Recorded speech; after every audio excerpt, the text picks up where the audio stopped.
Hello students, आज की इस वीडियो में हम मोस्ट एक्सपेक्टेड क्वेश्चंस लेकर आए हैं जो आपके आने वाले railway RRB group D exam के लिए और भी अदर एग्जाम्स के लिए काफ़ी हेल्पफुल रहेंगे। इस वीडियो में 50 क्वेश्चंस कराएंगे।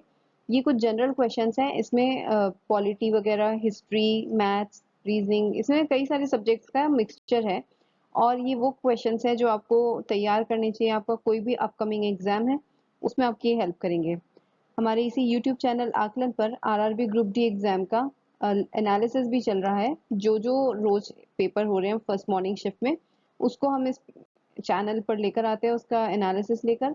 और कंप्लीट एनालिसिस हमारे आकलन ऐप पर 8:30 PM को होता है रात में, तीनों शिफ्ट्स का मिलाकर। यूट्यूब चैनल आकलन को सब्सक्राइब करें और इस वीडियो की डिस्क्रिप्शन बॉक्स में आपको प्लेलिस्ट दे रखी है वेरियस सब्जेक्ट्स की जो अभी तक इस चैनल पे पढ़ाए गए हैं। जीके, मैथ्स, रीजनिंग, साइंस और भी कई एग्जाम्स के आपके सब्जेक्ट्स की तैयारी कराई जा रही है। और गूगल प्ले स्टोर से आप आकलन ऐप को डाउनलोड कर सकते हैं। आइए देखते हैं आज का पहला सवाल। NTPC signed a memorandum of understanding MOU with which state government for development of 10 gigawatt ultra mega renewable energy power park। पूछा गया है NTPC ने 10 gigawatt ultra mega renewable energy power park के विकास के लिए किस राज्य सरकार के साथ एक समझौता ज्ञापन यानी MOU पर हस्ताक्षर किए हैं? हरियाणा, राजस्थान, उत्तर प्रदेश या फिर गोवा? इसका सही आंसर होगा बी, राजस्थान के साथ, क्योंकि इनका टारगेट है 60 गीगावाट की रिन्यूएबल एनर्जी कैपेसिटी को बढ़ाना। कब तक? बाय 2032, 2032 तक। उसके लिए NTPC ने राजस्थान के साथ 10 गीगावाट के इस प्रोजेक्ट के लिए साइन किया है हाल ही में।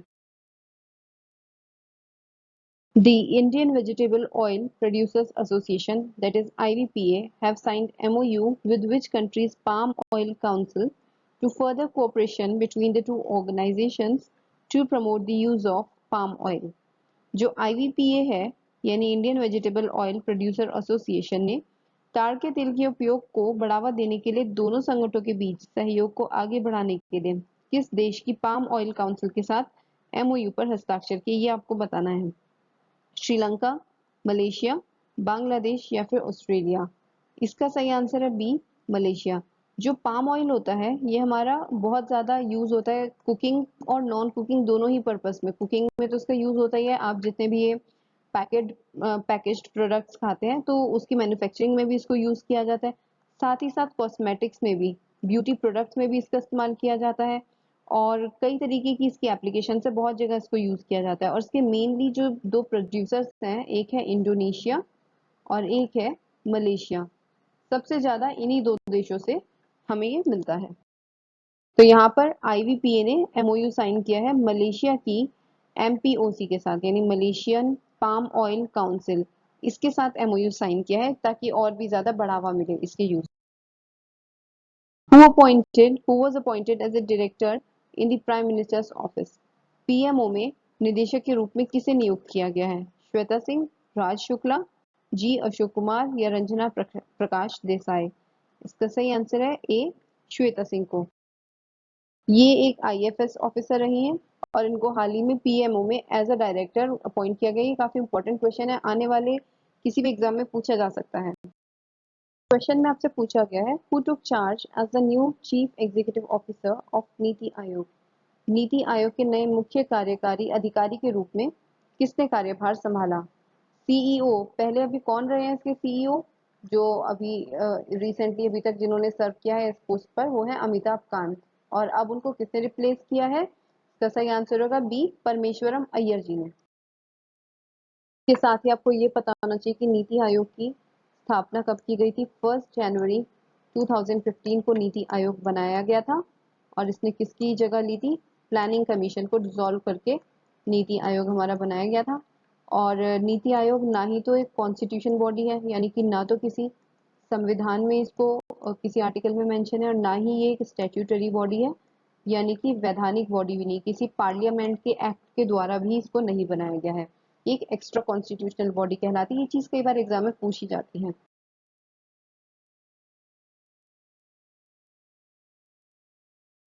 In which state the first battery powered electric boat built for water metro project? किस राज्य में वाटर मेट्रो प्रोजेक्ट के लिए पहली बैटरी चालित इलेक्ट्रिक बोट को बनाया गया है? केरला, तमिलनाडु, कर्नाटक या फिर ओडिशा? इसका सही आंसर होगा ए, केरला में। केरला में ही जो पहली electric first battery powered electric boat ये बनाई गई है, और किसके द्वारा? कोची वाटर मेट्रो प्रोजेक्ट इसके लिए बनाई गई है। किसने बनाया है? कोची वाटर मेट्रो प्रोजेक्ट ने, और उन्होंने दे दिया गया इसको Kochi water metro rail limited. Which country is all set to host the AFC Women's Asian Cup 2022? कौन सा देश AFC महिला एशियाई कप 2022 की मेजबानी करने के लिए तैयार है? इंडिया, साउथ अफ्रीका, कनाडा या ऑस्ट्रेलिया? इसका सही आंसर होगा ए, इंडिया। और इंडिया में ये कब हो चुका है? जनवरी 2022 में। Who has become the first female flight test engineer in the Indian Air Force? भारतीय वायु सेना में पहली महिला उड़ान परीक्षण इंजीनियर कौन बनी है? अवनी चतुर्वेदी, मोहना सिंह जितरवाल, आश्रिता वी ओलेटी या भावना कांत? इसका सही आंसर होगा सी, आश्रिता वी ओलेटी। ये स्क्वाड्रन लीडर है, और ये पहली महिला बनी है first female flight test engineer, पहली महिला उड़ान परीक्षण इंजीनियर। ये अपने आप में काफी इंपॉर्टेंट क्वेश्चन है आने वाले एग्जाम्स के लिए। Income tax day will be observe by CBDT and all it's field officers across India on? कब मनाया जाएगा सीबीडीटी और भारत भर में उसके सभी क्षेत्रीय कार्यालयों द्वारा उसका आयकर दिवस? ये हमको बताना है, यानी इनकम टैक्स डे कब होता है ये हमको बताना है। 24 जुलाई, 21 जुलाई, 22 जुलाई या 23 जुलाई? इसका सही आंसर है ए, 24 जुलाई को सीबीडीटी मनाएगा इसको पूरे इंडिया में जितने भी इसके field office. World bamboo day is observe on which day? विश्व बांस दिवस किस दिन मनाया जाता है? 18 सितंबर, 17 सितंबर, 19 सितंबर या 15 सितंबर? ये अभी आने वाली डेट है, तो ये भी आने वाले एग्जाम में काफी हेल्पफुल रह सकता है। इसका सही आंसर है ए, 18 सितंबर। वर्ल्ड बैम्बू डे मनाया जाता है, किसके द्वारा मनाया जाता है? अपनी बॉडी भी पता होनी चाहिए, कई बार ये भी पूछा जाता है। इसके लिए डेडिकेटेड अपना एक संगठन है, वर्ल्ड बैम्बू ऑर्गेनाइजेशन, जो अवेयरनेस लेकर आता है कि हम बैम्बू को कंजर्व करें और प्रमोट करें, इसमें जागरूकता पैदा करने के लिए, उसके संरक्षण और प्रचार के लिए। Which state chief minister launched a vehicle movement tracking system mobile app? किस राज्य के मुख्यमंत्री ने vehicle movement tracking system VMTS mobile app launch किया? ये आपको इसमें बताना है। हरियाणा, महाराष्ट्र, उत्तर प्रदेश या फिर मध्य प्रदेश? इसका सही आंसर होगा ए, हरियाणा में। हरियाणा के चीफ मिनिस्टर मनोहर लाल खट्टर ने इसको लॉन्च किया है VMTS को, जिसकी वजह से जो भी वाहन है उनके ये किसने किया गया? जो रेत और अन्य खनन सामग्री है उनको ले जाने वाले वाहनों को ट्रैक करने में मदद करने के लिए। Which of the following waterfalls is located on the Leh Manali highway in Himachal Pradesh? Leh Manali highway में कौन सा जलप्रपात हिमाचल प्रदेश में उस राजमार्ग पर स्थित है? ये आपको बताना है। रेहला फॉल्स, दूधसागर फॉल्स, हेबे फॉल्स या इनमें से कोई नहीं? इसका सही आंसर होगा ए, रेहला फॉल्स। रेहला फॉल्स ये आपको मिलेगा मनाली से सिर्फ 16 किलोमीटर दूर। तो ये अलग से भी पूछा जा सकता है कि रेहला फॉल्स कहाँ पर सिचुएटेड है, तो ये आपको मिलेगा हिमाचल प्रदेश में।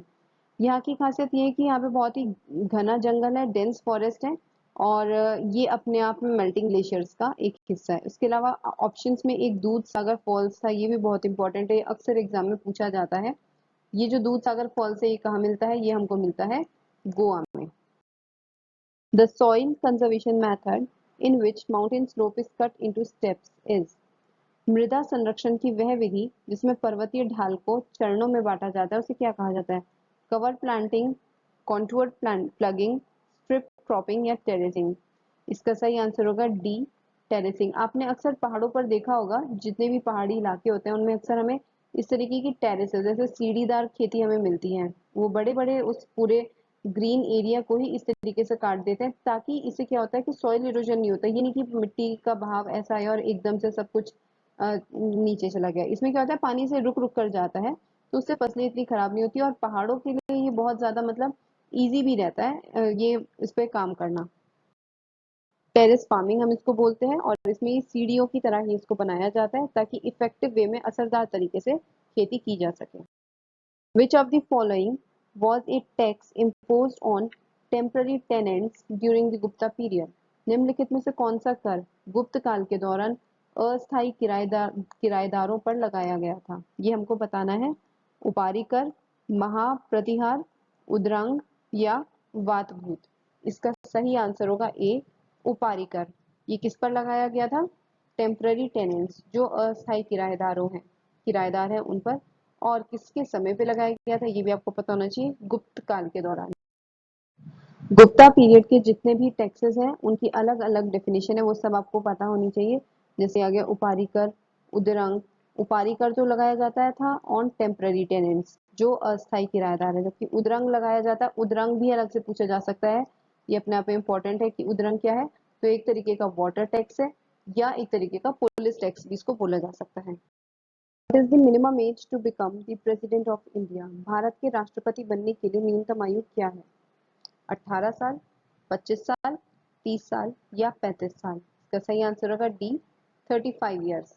ये आपको पता होना चाहिए। कुछ कॉमन जो मिनिमम एज है, जैसे लोकसभा के लिए तो 25 ईयर्स होनी चाहिए, राज्यसभा के लिए 30 ईयर्स होनी चाहिए, गवर्नर बनने के लिए और प्रेसिडेंट बनने के लिए 35 ईयर्स की एज होनी चाहिए।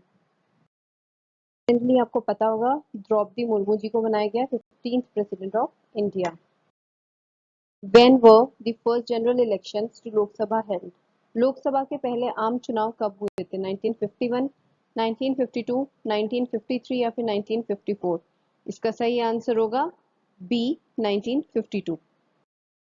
फर्स्ट जनरल इलेक्शंस हुए थे लोकसभा के कितनी सीटों के लिए ये भी पता होना चाहिए। 489 सीट्स पर ये इलेक्शंस हुए थे। कब से कब तक? बिटवीन 25 अक्टूबर 1951 से 21 फरवरी 1952 तक। और इसका जो सेशन हुआ था, फर्स्ट सेशन, वो हुआ था 13 मई 1952 को। विच of the following is not a unit of time?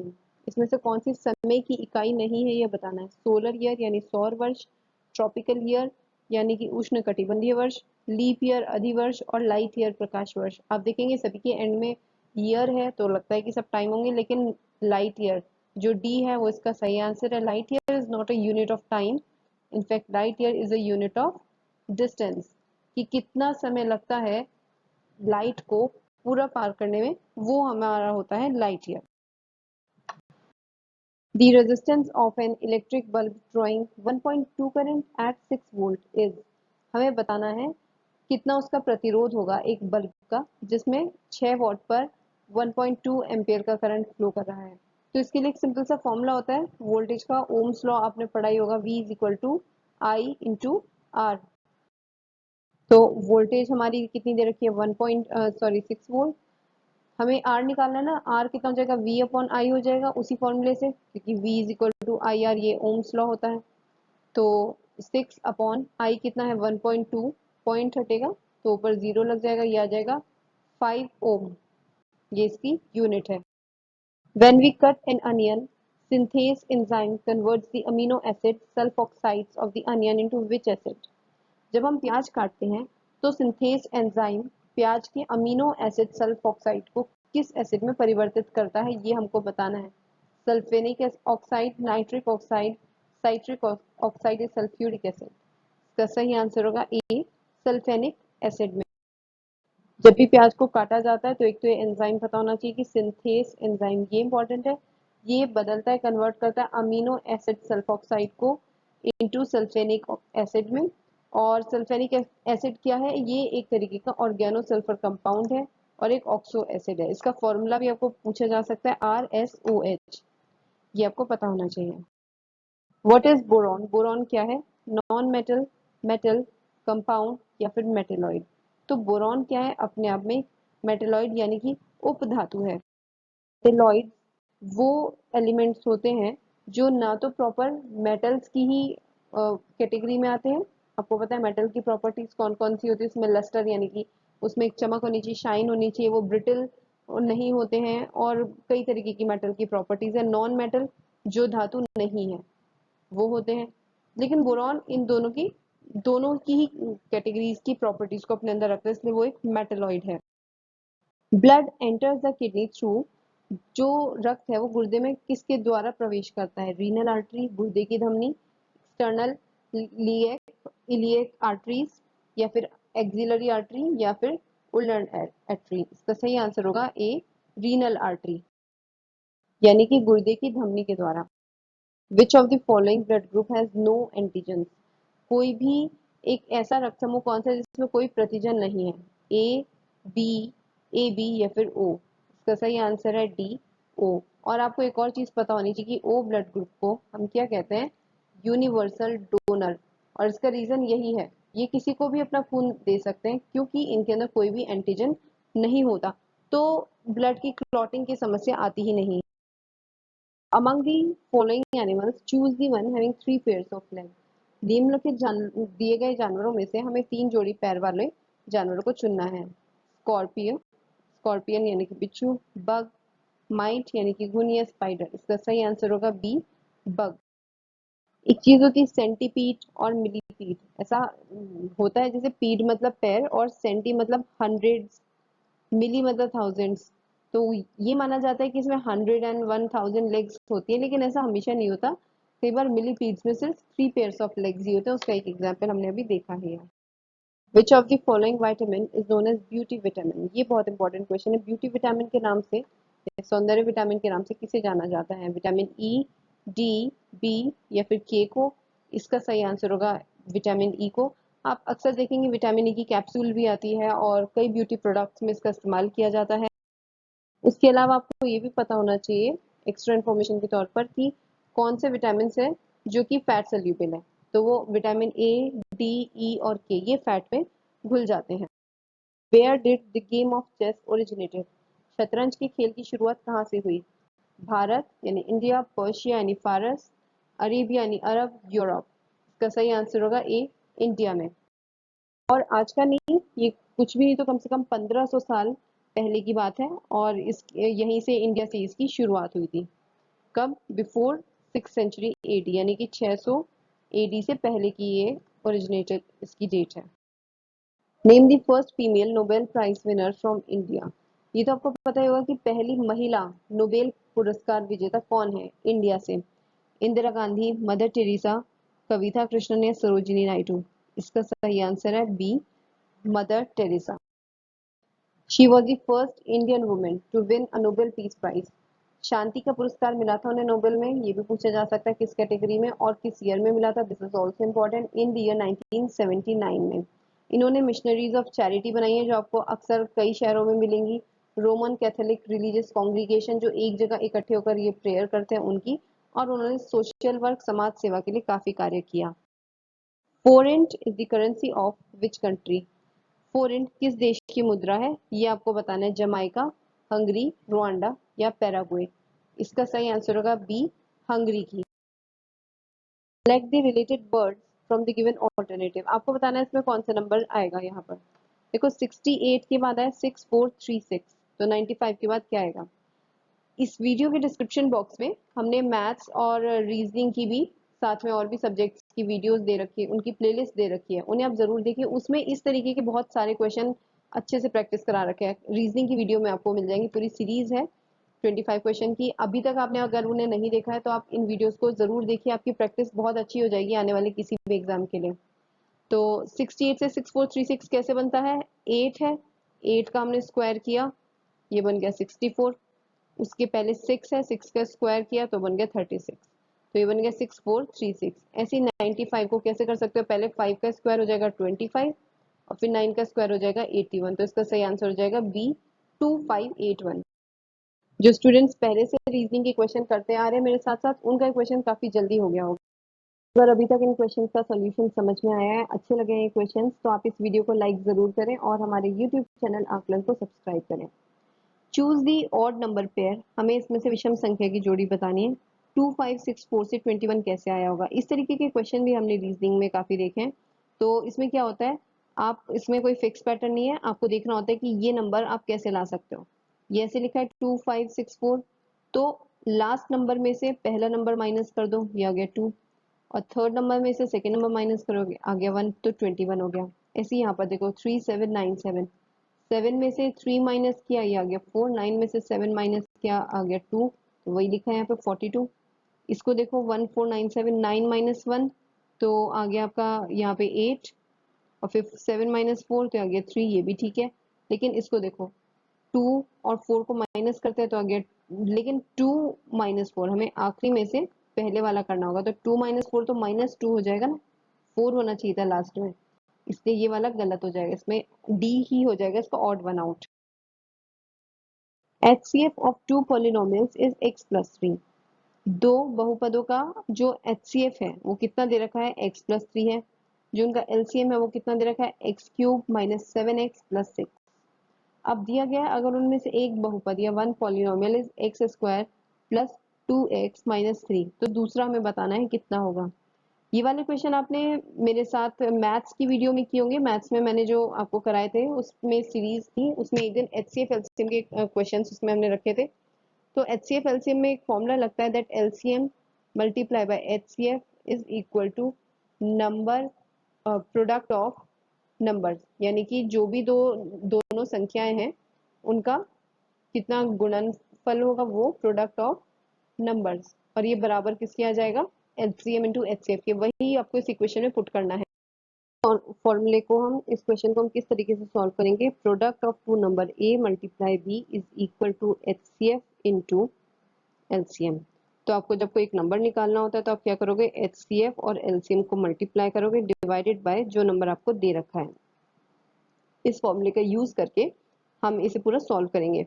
तो हमारा HCF कितना है, x प्लस 3, और LCM कितना है, x cube minus 7x plus 6 divided by number कितना दे रखा है, x square plus 2x minus 3। यहाँ से अब आप भूल जाओ कि HCF LCM का क्वेश्चन है, अभी क्वाड्रेटिक इक्वेशन का क्वेश्चन बन चुका है, उसको सॉल्व करना आपको यहाँ पे समझना होगा। माइनस का 3 है तो 3 के फैक्टर जिन्हें माइनस करके 2 आए हो जाएगा 3 माइनस 1। तो और यहाँ पे देखो एक्स क्यूब के बाद सीधे एक्स दे रखा है, यानी कि हम क्या करेंगे, ऊपर वाली इक्वेशन है वहां पर एक्स स्क्वायर ऐड करेंगे और एक्स स्क्वायर सब्ट्रैक्ट करेंगे। ऐसा करने से कुछ गलत इस पे फर्क नहीं पड़ा है, हमने अपनी तरफ से ये दोनों चीजें लिखी हैं, क्वेश्चन में आंसर गलत भी नहीं आएगा और आपकी इक्वेशन सही बन जाएगी। डिवाइडेड बाय नीचे कितना हो जाएगा, x square plus 3x minus x minus 3। Numerator की बात करें तो x प्लस 3 ऐसे ही रहेंगे, यहाँ पर हो जाएगा x cube minus x square, इनको एक तरफ ले लो, और प्लस ये हो जाएगा x square minus 7x plus कितना हो जाएगा, whole divided by x plus 3 और एक्स माइनस 1। यहाँ पे क्या करना है, 6 के फैक्टर जिन्हें प्लस करके 7 है तो वो हो जाएगा 6 और 1। ऊपर की इक्वेशन क्या बन जाएगी, x प्लस 3 ऐसे ही चल रहा है, एक्स स्क्वायर कॉमन आ जाएगा, x माइनस 1 बचेगा, प्लस यहाँ पर हो जाएगा x square minus 6x minus x plus 6, this whole divided by x plus 3 into x minus 1। X plus 3 से एक्स प्लस 3 कैंसिल हो गया, और ऊपर की अगर हम देखें तो x square x minus 1, x square into x minus 1 ये बचा है, प्लस हो जाएगा x प्लस 6 एक्स माइनस 1।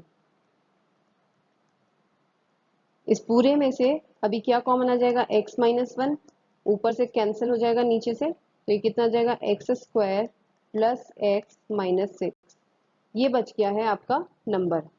तो ये क्वाड्रेटिक इक्वेशन के थ्रू सॉल्व किया है, लेकिन ये जो आंसर आया ये आया आपका वो सेकंड नंबर जो यहाँ पे पूछा गया था। आपको अगर ये क्वेश्चन समझ में आ रहा है, आपको पूरा डिटेल्ड एक्सप्लेनेशन दिया जा रहा है, तो आप प्लीज इस वीडियो को लाइक जरूर करिएगा। Least number of 5 digits which has 123 as a factor is। 5 अंकों की वह सबसे छोटी संख्या जिसमें 123 एक गुणनखंड के रूप में है वो क्या होगी, ये हमको बताना है। तो 5 डिजिट्स की सबसे छोटी संख्या क्या हो सकती है, 5 अंकों की क्या होती है सबसे छोटी संख्या, हम इस तरीके से लेते हैं 1 और उसके आगे जीरोस लगा लेते हैं जितने उन्हें पूरा करने के लिए चाहिए, तो 5 डिजिट्स की सबसे छोटी संख्या बन जाती है 10,000। अब 123 से हमको डिवाइड करके देखना है कि कहाँ तक जा रहा है। जब इसको 81 से हम मल्टीप्लाई करते हैं तो आता है 9963। ये नियरेस्ट नंबर है, इसके नियरेस्ट जो 123 से डिवाइड होता है, यही हमको निकालना होता है। यानी कि कितना भी एक्स्ट्रा बच रहा है इसको आप माइनस करोगे 10,000 में से तो 37 अभी इसका रिमाइंडर बच रहा है। अब आपको वो बताना है वो छोटी संख्या जो पूरी तरीके से 123 से चली जाए लेकिन वो 5 अंकों की होनी चाहिए। जो 9963 है ये तो कितना है, ये तो 81 जा रहा है लेकिन ये 4 डिजिट की है, हमें चाहिए 5 अंकों की। यानी हमें इसका नेक्स्ट जो इसका मल्टीपल होगा 82 से मल्टीप्लाई करके जो आएगा वो चाहिए। उसका तरीका क्या है, आप ये देखो कि 37 ही कम पड़ रहा है ना अभी, तो 123 माइनस 37 करोगे तो आ जाएगा 86। यानी 86 अगर इसमें ऐड और हो जाता किसमें, इस 10,000 में, तो हमारे पास जो नंबर आया है ये पूरी तरीके से 123 से डिवाइड हो जाता। तो ये इसका सही आंसर हो जाएगा 10086। Two chords AB and CD of a circle intersect at E.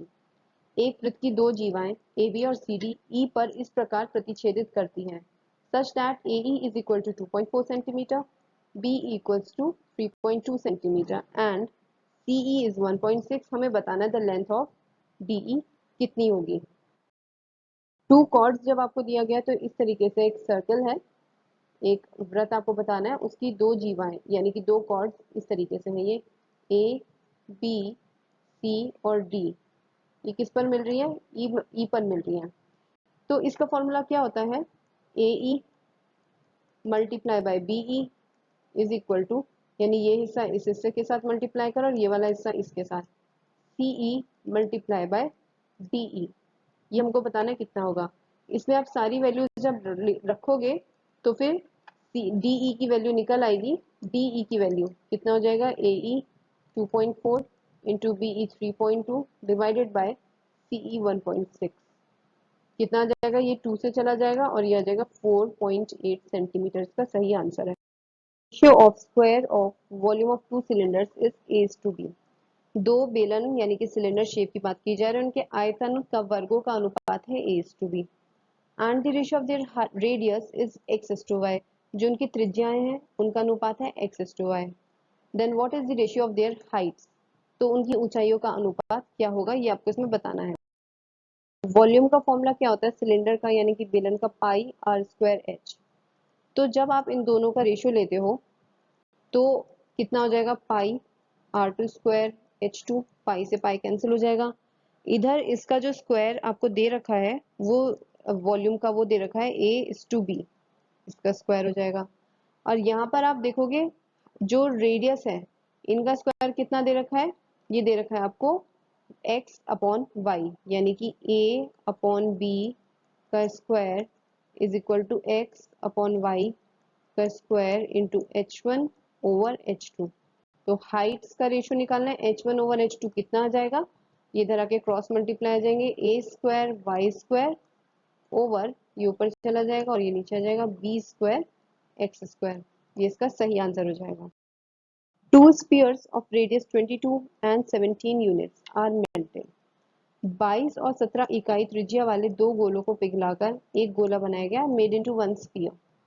Find the volume of final sphere. हमें अंतिम गोले का आयतन बताना है कितना होगा। जो स्पीयर होता है यानी कि गोला, उसका वॉल्यूम का फॉर्मूला कितना होता है, 4/3 पाई आर क्यूब। आप मैथ्स की वीडियोस देखिएगा, इसी वीडियो के डिस्क्रिप्शन बॉक्स में जो प्लेलिस्ट है उसमें आप मैथ्स की वीडियो पे जाएंगे, उसमें स्टार्टिंग की जितनी वीडियोस है उसमें इस फॉर्मूले पर बेस्ड बहुत सारे हमने क्वेश्चन कराए हैं, वो आपको ज़रूर देखने चाहिए। आपकी प्रैक्टिस अगर आप इस मेजरमेंट वाले इस क्वेश्चन में इम्प्रूव करना चाहते हैं तो वॉल्यूम का फॉर्मूला हो जाता है 4/3 पाई आर क्यूब। अब कहा यह गया है कि दो गोले थे, first sphere and second sphere, उसको मिलाकर एक तीसरा फाइनल स्फीयर हमारा बना दिया गया है। तो क्या करेंगे, दोनों को ऐड कर देंगे, total volume is equal to v1 plus v2, यानी 4/3 पाई, ये तो कॉमन आ जाएगा, अंदर आ जाएगा r1 का क्यूब प्लस r2 का क्यूब। अब कितना कितना है वो वैल्यू हम इसमें लिख लेते हैं, 4/3 पाई की वैल्यू भी लिख लो 22/7, r1 कितना है 22, तो 22 का क्यूब प्लस r2 कितना दे रखा है 31 का क्यूब। जब आप इनको तीन तीन बार मल्टीप्लाई करके प्लस करेंगे तो ये आपका ऐड करके फाइनल आंसर आ जाएगा 65208। ये इसका सही आंसर है। The value of tan 29 into cot 61 minus cosec square 61 plus cot square 54 minus sec square 36 plus ये पूरा साइन स्क्वायर 1 साइन स्क्वायर 3 से लेकर साइन स्क्वायर 89, इसकी वैल्यू हमें बतानी है क्या होगी। तो ये वाला जो ये एक्सप्रेशन है ना, इस पर बेस्ड ट्रिग्नोमेट्री का एक बहुत अच्छा सेशन है, आप उस सेशन को देख सकते हैं मैथ्स की वीडियोस में जाकर, उससे आपकी ट्रिग्नोमेट्री काफ़ी इंप्रूव हो जाएगी। सबसे पहले दे रखा है tan 29 इंटू कॉट 61। अक्सर इन क्वेश्चंस में नोटिस करना 29 और 61 ये ऐसे नंबर्स होते हैं जिनको प्लस करके 90 डिग्री आएगा, ये इन क्वेश्चंस की एक ट्रिक होती है। तो 29 को आप क्या लिख सकते हो, 10 90 माइनस 61 ये लिख सकते हो, और 10 90 माइनस थीटा कितना हो जाएगा, कॉट थीटा। तो कॉट 61 हो गया, साथ में ये मल्टीप्लाई हो ही रहा था तो हो जाएगा कॉट स्क्वायर 61। आगे क्या लिखा था इसमें, cot square 61 minus cosec square 61। अब एक आइडेंटिटी होती है ट्रिग्नोमेट्री की, that cosec square theta minus cot square theta is equal to 1। ये उल्टा है, पहले कॉट स्क्वायर है फिर माइनस का कोसेक स्क्वायर है, तो ये हो जाएगा बराबर -1 के। सिमिलरली आप इसकी दूसरी लाइन सॉल्व करोगे जिसमें लिखा है cot square 54 minus sec square 36, तो उसमें भी आप क्या करोगे, जो सेक स्क्वायर 36 है उसको कितना लिख लोगे, इसी तरीके से ले आओगे उसको, कोसेक स्क्वायर 54 हो जाएगा वो, और अगेन ये भी कॉट स्क्वायर में से माइनस हो जाएगा, ये भी आ जाएगा -1। दो वैल्यूज तो आपने ये सॉल्व कर ली। उसके बाद फिर आता है साइन स्क्वायर 1 प्लस, अब देखो जब साइन स्क्वायर 1 है इसको ऐसे ही रहने दो, साथ में आगे साइन स्क्वायर 89 है बिल्कुल लास्ट में, उसको यहाँ लेकर आओ। जो साइन स्क्वायर 89 है उसको क्या लिख सकते हो, 90 माइनस 1, और साइन स्क्वायर 90 माइनस थीटा का मतलब है कॉस स्क्वायर थीटा, और sine square theta plus cos square theta कितना होता है, 1 होता है, ये आ गया। इसी तरीके से जो साइन स्क्वायर 2 है उसको यहाँ पे 90 माइनस 2 कर लो और फिर से वही सेम एंगल हो जाएंगे, तो इस तरीके से करके हमारे बहुत सारे 1 बन जाएंगे। कितने बनेंगे, 1 से लेकर 89 तक के नंबर्स है ना, तो बीच का साइन 45 ही होगा, साइन स्क्वायर 45 बचेगा, बाकी सब 44 एंगल तक बन जाएंगे। तो साइन स्क्वायर 44 तक बनने में आधे पेयर में चले जाएंगे, तो कितनी वैल्यूज बचेंगी, 22। कितने कितने नंबर्स आगे, अब नोट करना शुरू करो। सबसे पहले -1, फिर -1, फिर 22, और साइन स्क्वायर 45 इसकी वैल्यू कितनी होती है, 1/√2। इसका स्क्वायर करोगे तो प्लस हो जाएगा 1/2, इसका सही आंसर हो जाएगा 20 whole 1/2 is the correct answer. If the complement of an angle is 1/4 of its supplementary, यदि कोण का पूरक उसके अनुपूरक कोण का 1/4 है तो वह कोण कितना होगा। कॉम्प्लीमेंट्री एंगल वाले क्वेश्चन मैंने पहले भी कराए हैं मैथ्स की वीडियो में, तो कॉम्प्लीमेंट्री का मतलब होता है 90 माइनस एक्स, और सप्लीमेंट्री का मतलब होता है 180 माइनस एक्स। दिया क्या गया है, जो इसका कॉम्प्लीमेंट्री है वो 1/4 1/4 है इसके सप्लीमेंट्री एंगल के, इसमें हमें निकालना है। आप क्या करोगे, क्रॉस मल्टीप्लाई करोगे, 4 इंटू 90 माइनस एक्स बराबर 180 minus x, simple bracket open करोगे इसकी, तो ये कितना हो जाएगा, सॉल्व करोगे पूरा इसको, ये माइनस का 4x इधर आके प्लस का हो जाएगा, 180 इधर आके माइनस का हो जाएगा, ये बचेगा 180 degree is equal to 3x, और x की वैल्यू कितनी आ गई, 60। तो एंगल आपका निकल आया 60 डिग्री। आपसे कहा गया है 3 पाइप ए बी और सी किसी टैंक को 6 घंटों में फिल करते हैं, A B and C fill a tank in 6 hours. After working together for 2 hours C is closed, लेकिन 2 घंटे काम करने के साथ 2 घंटे तक तीनों ने एक साथ काम किया, फिर सी को बंद कर दिया गया।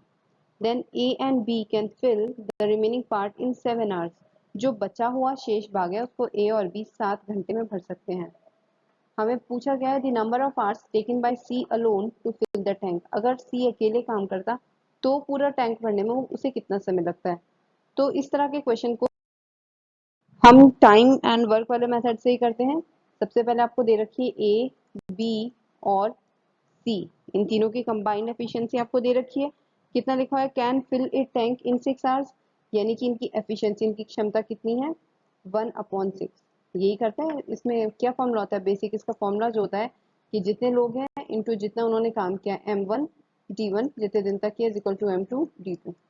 इस तरह के क्वेश्चन में हम वर्क जो होता है वो निकालने के लिए एफिशिएंसी को हम ऐसे अपॉन में ले लेते हैं, 6 घंटों तक काम किया।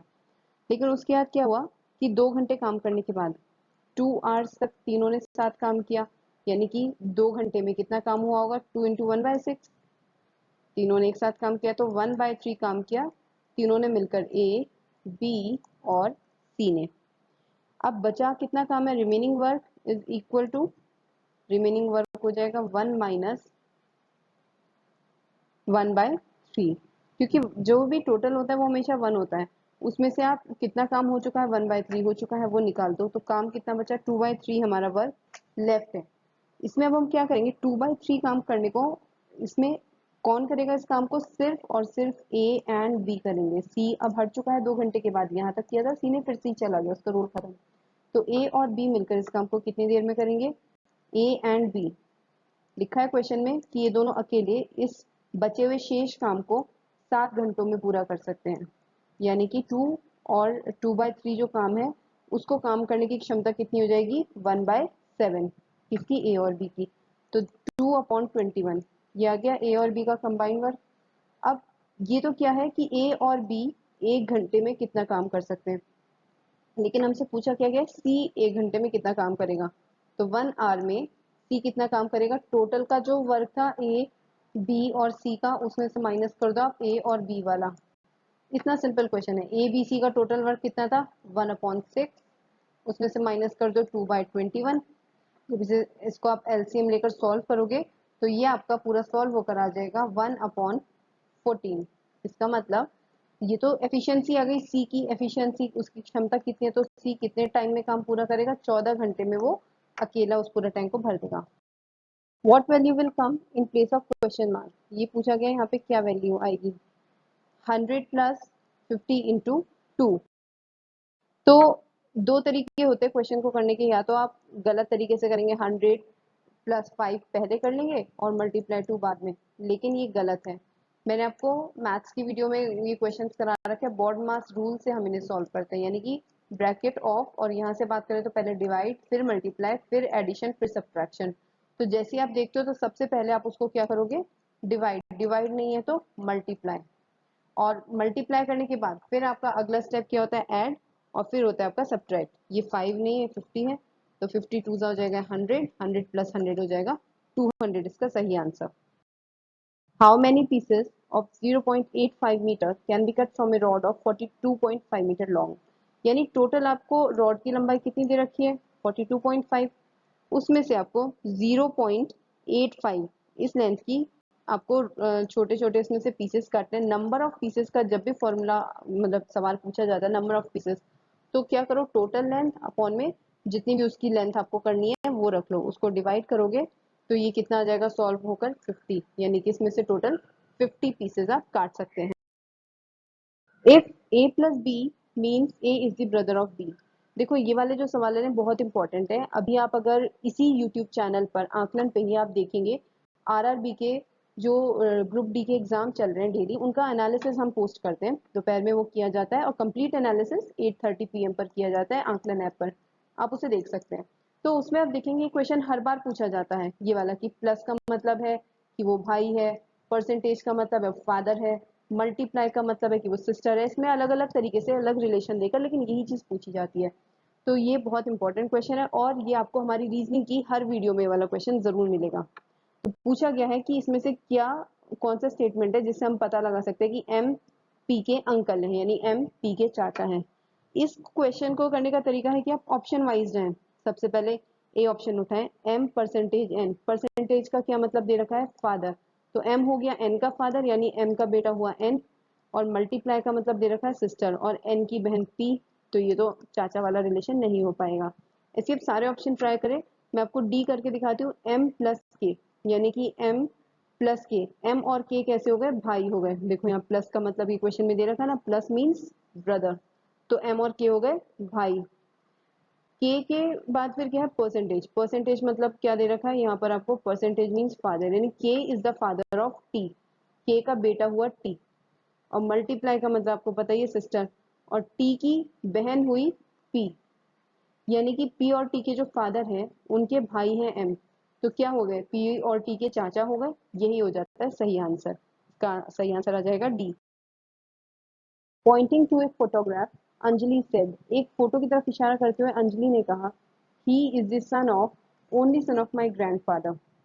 ये ब्लड रिलेशन वाले क्वेश्चन भी आप देखेंगे आरआरबी ग्रुप डी के एग्जाम में काफी पूछे जाते हैं, और ये आपको अच्छे से आने चाहिए। अगर आपको प्रैक्टिस करनी है तो आप प्रीवियस वीडियोस देख सकते हैं इसके related. He is the son of, only son of my grandfather, यानी वह मेरे दादा के इकलौते बेटे का बेटा है। ये अंजलि है, उसके दादा, उसके फादर के फादर। अब उनके इकलौते बेटे हुए तो वो तो खुद यही होगा जो अंजलि के फादर है, और उनका बेटा है तो अंजलि का क्या हो गया, वो भाई हुआ। यही पूछा गया था कि तस्वीर में दिखा रहे व्यक्ति को अंजलि से उसका क्या संबंध है, तो वो उसका भाई लगा, ए brother. What is the difference between biggest and smallest fraction among this? इन सब में से आपको बताना है सबसे बड़ा फ्रैक्शन जो कौन सा है और सबसे छोटा फ्रैक्शन कौन सा है। पहले तो आपको ये पता लगाना है और उसके बाद आपको उनका अंतर बताना है। तो देखो इसमें क्या करो, सबसे पहले एक रफ आइडिया ले लो इनको डिवाइड करके, ताकि आपको पता लग जाए कौन सा कितना आ रहा है। 2/3 की वैल्यू कितनी होती है, 0.66। 3/4 की वैल्यू होती है 0.75।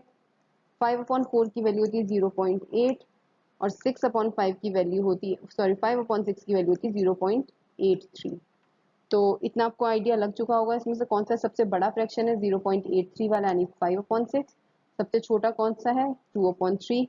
अब ये दोनों जब आपको फ्रैक्शंस पता लग गए हैं तो आप इनका डिफरेंस ले लो। यही पूछा गया 5/6, ये आपको करना है 5/6 में से माइनस, तो 5/6 माइनस 2/3। एलसीएम ले लोगे 6 आ जाएगा, 5 ऐसे ही रहेगा, यहाँ पे 3 2 जा तो 2 से मल्टीप्लाई हो जाएगी, ये आ जाएगा 1/6। क्या हो जाएगा इसका सही answer, C. A man had 0.08 part of his wealth invested in stock, यानी स्टॉक में उसने कितना निवेश किया है, अपनी पूरी संपत्ति का 0.08 हिस्सा। तो ये एक हो गया। दूसरा 0.3 पार्ट इन एफडी, एफडी में कितना किया, 0.3। 0.4 अमाउंटिंग टू 2400 एज गोल्ड, यानी 0.4 पार्ट तो गोल्ड में किया, और उसकी वैल्यू कितनी है 0.4 पार्ट, ये आपको दे रखा है बराबर है 2400 के। इससे हमारा आंसर निकलने में आसानी होगी। जो बचा हुआ है वो कैश में है। आपको पूछा गया है टोटल कैश और स्टॉक्स में उसके पास कितना पैसा है, यानी कि स्टॉक का कितना अमाउंट है और जो बचा हुआ है कैश का वो कितना अमाउंट है, ये आपको बताना है। सबसे पहले उसका स्टॉक कितना था, 0.08, प्लस उसकी एफडी कितनी थी 0.3, उसका गोल्ड कितना था 0.4, और उसका कैश हमको पता नहीं है, कैश हमने एक्स मान दिया। टोटल संपत्ति उसकी मालूम नहीं, लेकिन सब 0 पॉइंट में, तो आप ऐसे में कुल संपत्ति उसकी एक ले सकते हो। ये चीज ध्यान रखना, इसी से ही आंसर आपका इजीली निकल पाएगा। तो इसके हिसाब से उसका जो कैश है वो कितना निकल आएगा, इन सबको जब आप माइनस करोगे उधर ले जाकर, तो आ जाएगा 0.22। ये तो आ गया उसका कैश। लेकिन एक चीज आपको दे रखी थी, गोल्ड के बारे में आपको दे रखा था कि जो गोल्ड है उस वो कितना हिस्सा है, वो 0.4 भाग है, और 0.4 भाग वो बराबर किसके है, 2400 दे रखा था ना कि गोल्ड अमाउंटिंग टू 2400, यानी ये जो 0.4 हिस्सा है ये बराबर 2400 के है। तो इससे आपकी टोटल वेल्थ निकल आएगी कि टोटल उसकी कुल संपत्ति कितनी है, हो जाएगी 2400 अपॉन 0.4, पॉइंट हटेगा ऊपर जीरो लग जाएगा, ये आ जाएगा 6000 उसकी टोटल वेल्थ है। अब इस वेल्थ के हिसाब से आपको क्वेश्चन में क्या पूछा गया था, टोटल कैश। तो पहले देखो कैश कितना है 0.22, और दूसरा पूछा गया था टोटल स्टॉक में कितना है, स्टॉक्स में आपको सबसे पहले देखा है 0.08। इन दोनों को आप ऐड करोगे कितना आ जाएगा, ये आ जाएगा 0.3। 0.3 हिस्सा निकालना है हमको, किसका है ये 0.3 हिस्सा, ये 0.3 हिस्सा है 6000 का। पॉइंट हटाओगे अपॉन में 100 आ जाएगा, तो ये आपका सॉल्व होकर आ जाएगा 1800 रुपए। आपको अगर इस तरीके की और वीडियो देखनी है आप एक बार चेकआउट करिए, बहुत सारे सब्जेक्ट की प्लेलिस्ट बना रखी है हमने, इसी वीडियो के डिस्क्रिप्शन बॉक्स में वो दे रखी हैं, और उनको जाकर आप जरूर देख सकते हैं कि किस तरीके के हम आपको तैयारी करा रहे हैं, GK, maths, reasoning, various subjects के लिए। ये वीडियो अगर आपको पसंद आती है तो इसको लाइक जरूर करिएगा। What will come at the place of question mark, यहाँ पे पूछा गया है कि क्या आएगा, 4 6 9 13। तो ये मिसिंग नंबर वाले क्वेश्चन है। मिसिंग नंबर में आपने देखा होगा कि ये देखा जाता है कि क्या पैटर्न फॉलो हो रहा है। सबसे पहले 4 से 6 में गए, कितना ऐड हुआ, 2। 6 से 9 में गए, 3 ऐड हुआ। 9 से 13 में गए, 4 ऐड हुआ। 13 से क्या आएगा अब यहाँ पर, तो 13 में अगर मैं 5 ऐड कर दूं, क्योंकि एक सीक्वेंस चल रहा है, 13 + 5 = 18, तो सही आंसर आ जाएगा C. What will come at the place of question mark, again ये मिसिंग नंबर वाला क्वेश्चन है। 22, 21, 23, 22। देखो एक तरीका तो ये होता है कि इसमें ऑल्टरनेट सीरीज चलती है, एक सीरीज ये चल रही है 22, फिर 23, फिर 24, फिर डैश, और एक चलिए 21, फिर 22, फिर 23, फिर आगे। तो इसके हिसाब से हमारा यहाँ पे 24 के बाद का नंबर आना चाहिए, क्या आ जाएगा 25। और एक और तरीका क्या होता है, अगर आपको नहीं पता ये ऑल्टरनेट सीरीज वाला क्वेश्चन है, तो आप सीधा ये देखो, पहले एक माइनस हुआ, उसके बाद दो प्लस हुए, फिर एक माइनस, फिर दो प्लस, तो इस तरीके से फिर एक माइनस और अब क्या हो जाएगा प्लस दो, तब भी आंसर क्या आएगा 25। विच of the following number is divisible by 24, इनमें से कौन सी ऐसी संख्या है जो 24 से विभाज्य है। तो 24 का तो कोई डिविजिबिलिटी रूल नहीं है, मैंने आपको इससे पहले करा रखे हैं डिविजिबिलिटी रूल के क्वेश्चन। डिविजिबिलिटी में क्या होता है कि कौन सा नंबर किससे डिवाइड होगा ये हमको चेक करना होता है, तो सबके अलग अलग होते हैं। 24 के पहले ऐसे प्राइम फैक्टर्स ले लो जिनमें कुछ कॉमन ना हो, जैसे आप 4 और 6 तो नहीं ले सकते, क्यों, क्योंकि इसमें कुछ कॉमन है ना। आप 2 इंटू 12 भी नहीं ले सकते, उसमें भी कॉमन है, तो आप लोग 3 इंटू 8, 3 और 8 कैसे, दोनों अपने आप में को प्राइम नंबर है, यानी कि इनमें कुछ भी कॉमन नहीं है, इससे आप चेक कर सकते हो। तो अब देखो 3 का रूल चलेगा और 8 का रूल चलेगा। 3 का क्या होता है रूल, डिवाइड करने वाला। 3 का ये होता है जैसे कोई भी नंबर दे रखा है 1 5 6 4 3, तो इन सारी डिजिट्स को प्लस करके देख लो, क्या वो 3 से भाग हो रही है, तो वो 3 से, अगर इन सबका सम जा रहा है 3 से, तो फिर वो नंबर भी 3 से डिवाइड हो जाएगा। 3 का तो ये रूल है। और 8 का रूल पता है क्या है, लास्ट की 3 डिजिट्स को आप डिवाइड करके देखो क्या वो 8 से डिवाइड हो रही है। बस यही हमें दोनों मिलाकर देखना है सारे ऑप्शंस में कि कौन सा सही है। पहला देखते हैं 35718, इसमें आखिरी के 3 डिजिट हैं, ये 8 से डिवाइड करके देख लो, ये 8 से नहीं जा रहा, तो इसको फिर आगे चेक करना ही गलत है। ऐसे दूसरा देखो 810, इसको भी हमने 8 से डिवाइड करके देखा, ये भी नहीं हो रहा। 804, ये भी नहीं जा रहा 8 से। तो अब आ जाता है अगला नंबर 312576, इनको जब आप ऐड करोगे तो ये पूरा 3 से डिवाइड हो जाएगा, यानी ये 3 से भी डिविजिबल है। और इसकी लास्ट की 3 डिजिट देखो, ये 8 से डिवाइड हो रही है, इसका मतलब ये 8 से भी डिविजिबल है, तो पूरा का पूरा 24 से डिवाइड हो जाएगा। सही आंसर आ जाएगा D. The difference between local value and face value of 7 in the numeral this is. ये क्वेश्चन देखने में जितना डिफिकल्ट है उतना ही ये मिनटों में सॉल्व होने वाला है। आपको बताना है 7 की स्थानीय मान और अंकित मूल्य के बीच में कितना अंतर है। देखो लोकल वैल्यू का मतलब है 7 कहाँ पर है, यहाँ पर है ना 7, तो इसके हिसाब से 7 के आगे जितने डिजिट्स हैं उतने जीरो लगा दो, 4 हो गए तो 7 और आगे 4 जीरो। और फेस वैल्यू क्या है, फेस वैल्यू यानी वो नंबर क्या अंकित कर रहा है, वो खुद 7 ही तो कर रहा है, तो माइनस कर दो इसमें से 7, कितना बच जाएगा, यहाँ तो 3 बच जाएगा, बाकी सब 9 9 9 और ये बच जाएगा 6। सही आंसर हो जाएगा D, 69993। The difference between a positive proper fraction and its reciprocal is 9/20। तो हमसे पूछा गया वो फ्रैक्शन क्या होगा, यानी कि एक पॉजिटिव प्रॉपर फ्रैक्शन है, वो कुछ भी हो सकता है, सपोज एक्स अपॉन वाई, और उसका रेसिप्रोकल वाई अपॉन एक्स, किसी भी तरीके से आप ले सकते हो। तो उसका जो डिफरेंस है, उनका जो अंतर है वो दे रखा है आपको 9/20, पूछा गया फ्रैक्शन क्या है। लेकिन इसमें अगर आप एक्स और वाई लेकर करोगे तो बहुत डिफिकल्ट हो जाएगा, आपको दोनों ही चीजें नहीं मालूम है, इसलिए एक अननोन होना चाहिए। हम ऐसे में मान लेंगे कि हमारा फ्रैक्शन है एक्स अपॉन 1, तो हम x अपॉन 1 में से माइनस करेंगे इसका रेसिप्रोकल 1 अपॉन एक्स। इसको जब आप एलसीएम लोगे तो कितना हो जाएगा, यहाँ पे तो 1 एक्स जाएगा तो एक्स स्क्वायर माइनस ये सेम है तो 1 ऐसे आ जाएगा, बराबर किसके 9/20 के। क्रॉस मल्टीप्लाई करनी है, कितना हो जाएगा एक्स स्क्वायर, इधर 20 मल्टीप्लाई हो जाएगा, ये उधर जाकर हो जाएगा 9x और इधर आकर हो जाएगा -20। सारी वैल्यूज एक तरफ कर लो, 20 x square plus 9x minus 20। तो ये आपका सॉल्व करोगे आप इसको फ्रैक्शन, इसके आप फैक्टर्स लोगे तो ये सॉल्व होकर आ जाएगा 4x plus 5 into 5x minus 4 बराबर 0। x की वैल्यू या तो यहाँ से आ रही है माइनस का 5/4, या फिर यहाँ से आ रही है प्लस का 4/5, पर क्या कहा गया था पॉजिटिव फ्रैक्शन, तो ये वाला तो हम ले ही नहीं सकते, पॉजिटिव फ्रैक्शन हो जाएगा 4/5 is the correct answer. If 5 की पावर a is 312, 25 यानी कि 5 की पावर a जो कि पता नहीं है। ये वाले क्वेश्चन आरआरबी के ग्रुप डी एग्जाम में भी पूछे गए हैं। हमारी इसी चैनल पे उसका एनालिसिस है, डेली हम इसको करते हैं, आप इसको जरूर देखिएगा आरआरबी ग्रुप डी के एग्जाम को कि किस तरीके से क्वेश्चन पूछे जा रहे हैं। उसमें पावर वाले क्वेश्चन काफी पूछे जाते हैं। तो 3125 के बराबर है, हमें इसकी वैल्यू बतानी है। तो ऐसे में क्या करो, इस नंबर को देखो कि 5 की कितनी ये पावर में आएगा। ये आता है 5 की 5 पावर में। 5 को आप 5 बार मल्टीप्लाई करोगे तो आ जाएगा 3125। जब बेस सेम हो 5 5 तो ऊपर की पावर सेम हो जाती है। इससे पता लग गया कि a की वैल्यू है 5। अब जो पूछा गया है उसी में रख लेते हैं 5 की पावर a यानी कि 5 माइनस 3 कितना हो जाएगा 5 की पावर 2। सही आंसर आ जाएगा 25। a is the correct answer. The value of 10 to the power 150, 10 की पावर है 150 divided by 10 to the power 146। ये क्वेश्चन भी आरआरबी ग्रुप डी में पूछा गया था। तो हमें पूछा गया है कि क्या इसका आंसर आएगा। तो जब मल्टीप्लाई होता है दो नंबर तो पावर्स ऐड होती हैं। जब डिवाइड हो रहे होते हैं दो नंबर तो पावर्स माइनस होती हैं। यहाँ डिवाइड हो रहा है तो पावर्स क्या हो जाएंगी माइनस। 150 माइनस 146 कितना हो जाएगा 10 की पावर 4। 4 का मतलब क्या, 10 के आगे आप 40 लगा दो। इसका सही आंसर हो जाएगा डी।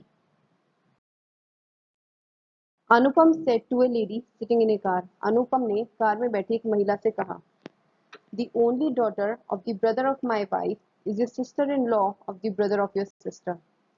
मेरी पत्नी के, यानी कौन कह रहा है, अनुपम कह रहा है कि मेरी पत्नी के जो उसकी वाइफ है उनके भाई, उनके ब्रदर की इकलौती बेटी, उनकी जो डॉटर है तुम्हारी बहन के भाई की साली है। यानी ये जो डॉटर है वो क्या लगती है, कार में बैठी हुई जो लेडी है उनके हिसाब से उनकी बहन के भाई की, यानी जो भी वो महिला है उनकी सिस्टर के भाई की, यानी कि उस महिला के ही भाई हुए, उनकी साली यानी कि उनके भाई की उनकी वाइफ की बहन।